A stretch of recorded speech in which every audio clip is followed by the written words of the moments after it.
మరి ఏం చెప్పదలుచుకున్నారు రేవంత్ రెడ్డికి? ఏం తెలుసుకున్నాం ఇక చెప్పుడేంది ఇక వచ్చే ఎన్నికలనే చెప్తారు ఇక అంతే. ఎన్నికలతోటి సమాధానం అంట. ఇక అంతే. ఆ. ఇప్పుడు ఏది చెప్పినా వినడు. ఆ. ఏది చెప్పినా నా జాగ్రత్తగా అంతే.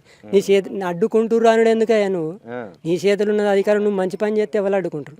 మంచి పనులన్నీ మొదలు పెడతారు అడుగుకుంటారట. అంతకు ముందు ఎన్నో ఏళ్ళ నుంచి ఉన్న కాంగ్రెస్ ప్రభుత్వము ఏదో చేసింది, ఏమో అయింది. ఈ నీళ్లు తెచ్చడానికి ఎవరితోటి కాలేదు, కేసీఆర్ తెచ్చిండు. ఎంతమంది ఏది అడుగుకున్న పని చేసిండలే. అట్లా ఆయన లెక్క చేయాలి. మీకు పెన్షన్లు ఇస్తుండు, పెన్షన్లు పెంచిండంట కేసీఆర్ కంటే ఎక్కువ మీకే ఇప్పుడు రేవంత్ రెడ్డి ఇస్తుండు. అది ఆగం చేసినట్టు ఎట్టయిద్ది? పెంచలేడు, ఏం పెంచిండు? 4,000 చేసిండంట. 4,000 చేసిండు. ఎవరికి పడ్డది లేదు, ఇచ్చింది లేదు. చేయలేదా?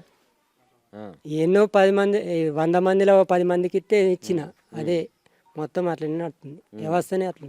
మరి మీ మీదనే చెప్తుండు కదా ఇస్తున్నాను. మొన్న ఏమైంది, ఉద్యోగ సంఘాల వాళ్ళు మాకు జీతాలు ఇవ్వాలి అది ఇది అని చెప్తుంటే మేము జనాలకు ఇచ్చే సంక్షేమ పథకాలు ఆపియమంటారా మీరు అని చెప్తున్నా. అంటే సంక్షేమ పథకాలు ఇస్తున్నానే కదా మీకు, ఇయ్యకనే కదా ఇప్పుడు మీ లెక్కనే ఉద్యోగ సంఘాల వాళ్ళు కూడా ఇస్తలేరు, మాకు ఏమి ఇస్తలేరు అని చెప్పి అడిగిరు రేవంత్ రెడ్డిని.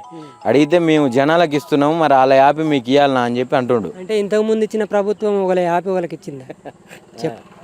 ఇంతకుముందు చేసిన ప్రభుత్వం మరి వాళ్ళు కూడా ఒకళ్ళకి ఆపి ఒకళ్ళకి ఇవ్వలేరా? అట్లా అందరికి ఇచ్చింది, మరి అట్లనే నువ్వు ఇవ్వాలి. అసలు రేవంత్ రెడ్డి కాడ ఏం జరుగుతుందంటావు?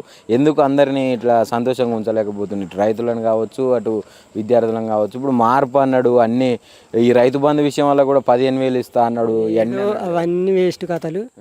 అది ఏదో అడ్మర గుడ్ దెబ్బ అన్నాడు. ప్రజలు ఎట్లా అంటే ఊకే అధికారం వీళ్ళకి ఎందుకని చెప్పి ఇట్లా వాళ్ళకోసారి ఇవ్వాలని చెప్పి చెప్పారు తప్ప మోసం చేసిన మాటలతోటి మాత్రం మోసం జరిగిందంట.